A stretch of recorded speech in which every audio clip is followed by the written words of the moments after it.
Good to go? All right. We'll draw this, or what is today's date? July 7th, Finance Committee meeting. We'll bring it to order here. 7 p.m. Positions on non-agenda by citizens on non-agenda items. Seeing nobody, we're gonna move on to item number 2 on the agenda, which is Locust 8. And for that, Sarah has handed out a handout. And you want to explain what's going on, Sarah? Yeah, so Locust, I don't know when Locust started Locust 8. It's a web-based cloud Locust. We've been using the app Locust 7 for quite some time now, I guess forever. All the years we've had it. So Locust is slowly transitioning into the cloud Locust 8. They'll have the Locust 7 for a while for people who want to continue to use it. However, they're not going to be doing any updates to the Locust 7. They're putting all of their efforts into Locust 8. They're hoping that everybody will switch to 8. They said that they think that they're confident for Waterloo, because we're a pretty big company who operates, all of the utilities, the payroll, accounts payable, receivable, all of that stuff through it. They said they do have larger municipalities than us that are operating on the Locust 8. It will be nice to be able to access it through a web browser. I mean, JR, wherever he's out somewhere, he could log into an account. The mayor could log into accounts. Instead of having to remote into a computer, open up the Locust 7. We did just recently up our Comet licenses. So we do have more user access, but now we'll even have more user access. It is cheaper to go to Locust 8 by $1,770. After the initial transition to it, we are going to have to pay this quote at the bottom. I think it's a $6,400 plus travel time is what they suggest that we budget for it. Just some background. A number of years ago, when Locust 8 actually became prevalent in smaller companies, we would have been the largest user of Locust 8. And obviously Sean did not want to convert at that point in time, and I could see that point. Now then, we are not the largest user. I would have liked to have converted to it a year or so ago. I didn't get any cooperation with that. But now I think it's probably the opportune time. I'm moving from Locust 7 since they're no longer going to do any upgrades to it. They'll support it. And like when they stop supporting like Windows 10 or XP, they will actually, you can still use it, but they're not going to do anything to it. They said that in 7 to 10 years, they plan on completely phasing that out. I know that's a long time from now, but I do think it's a good time for us to look into switching it because we have so many new faces in the business office. It might be easier for people to learn the software. They do say that the reports are a lot more user-friendly, they're prettier. So. We also want to interface when we go ahead and install a new app-based timekeeping system. We want to interface that with this. So rather than have them do it with Locust 7 and then switch to Locust 8, we might as well just do it with 8. When's the timekeeping app going to happen? We would like to do both of them at the same time. Right, but hopefully the fall-ish of this year.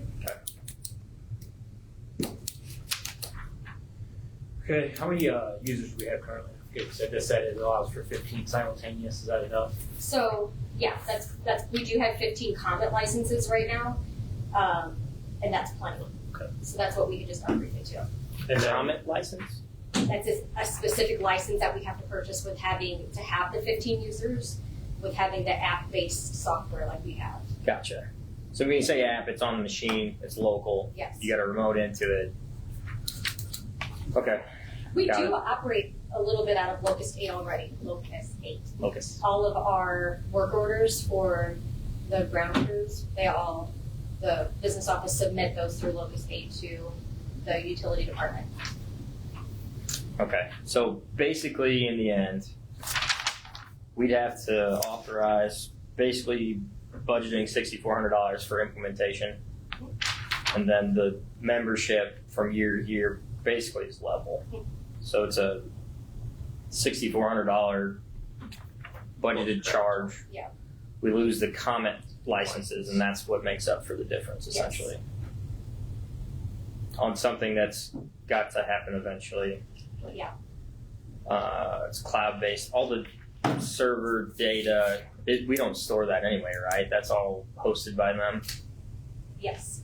Like the Through Locust. yeah, everything's Right. already Yes. everything's already hosted. It's not like we're giving up server control. It's already hosted by them. Yes. So And it does say here, it talks about running historical data, keeping 7 running for 185 years. Do we need that to preserve our historical data, or do we have that archived somewhere else? I think we do have the option of merging data, but they did say that we should keep Locust 7 for a while.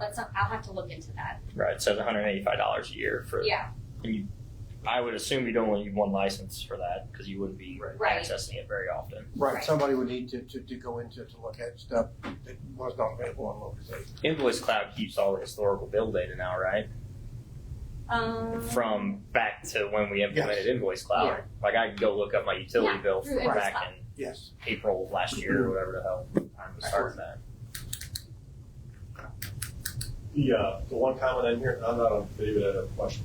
The emphasis on checking parallel data from 7 to 8 is on the client, since balancing and verifying conversion can be intensive and tedious. Is there anything we need to do with employees to make sure that, how does that work? So we'll mirror for a few months to make sure everything balances out in the end before we fully convert into Locust 8. Okay. So there will be a little extra work on employees. There will, Yeah. there will. Okay. That's just And like actually, for our employees at the business office, especially the employees that have been here for a number of years, they've never actually been through a transition and upgrade from one software to another. Right. It's pretty common in industry, but like Patty's never been through one, and I don't know that Shannon and or Natalie has been through one. You're right, it's very common. I know for my employment, we do it pretty commonly. We're also duplicating for a few months here to make sure we're inputting everything twice. Yeah. So Yeah, make sure the end numbers are all the same.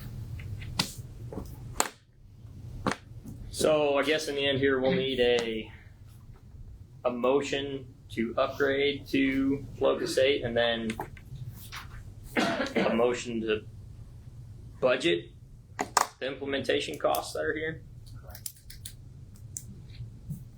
These haven't been budgeted. We didn't have this. I'm sure that there's room in our current budget in order to do that. We don't have to go out and budget For that separately. $5,000 essentially. Right. Yeah. When is the Locust membership actually charged? Do we know? It just went out this like June. Of course it did. Okay, I'll make a motion. I'll second it. First by Matt, seconded by Tina. All those in favor? Aye.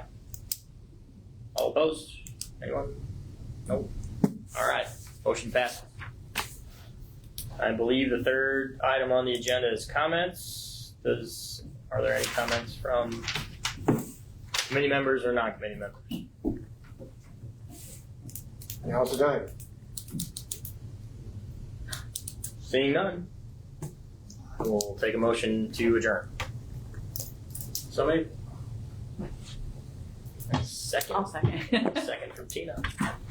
And we are out or I guess all those in favor, sorry. We've been out for a while, I forget the parliamentary procedures.